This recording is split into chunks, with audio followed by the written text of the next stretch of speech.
Welcome back to our channel. Today we're going to start a new series on endgame studies.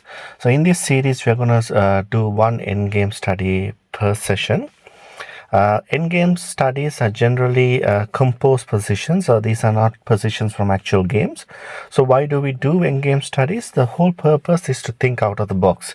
So these are usually composed by chess players, and they actually force you to think out of the box to come and be more creative, and that's the whole beauty of these studies. Now in this position, I would really ask you to really improve or get advantage of this study. Please pause this position, set it up on a board if you can, and if you're a good player, you can even visualize and try to solve this position as much as you can. I hope you have paused it and had a look at it. So we are now going to the solution here. So this study was composed or published by C.M. Bent in 1969. So it's white to move. And here, the first thing I initially saw it with white to move, as you can see, both pawns are attacking each of white's knight, and it looks like white will eventually have just a knight and a bishop, and that's what my first feeling was. However, once I saw knight h5, it looked like white is able to save both knights. Now we'll have a look at it. So what happens if black takes the other knight?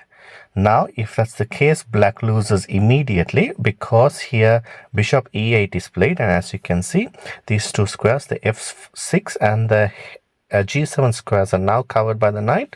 So what happens if the king go to h6?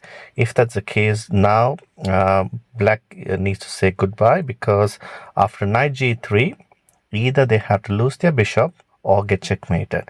For example, if the bishop moves to f3, then you simply get checkmated. So what happens if the bishop moves to e4? You simply take the bishop, and now white is well ahead in this game.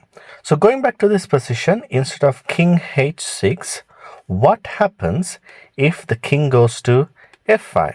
If that's the case, as you can see, knight g3 forks the king and the bishop is lost.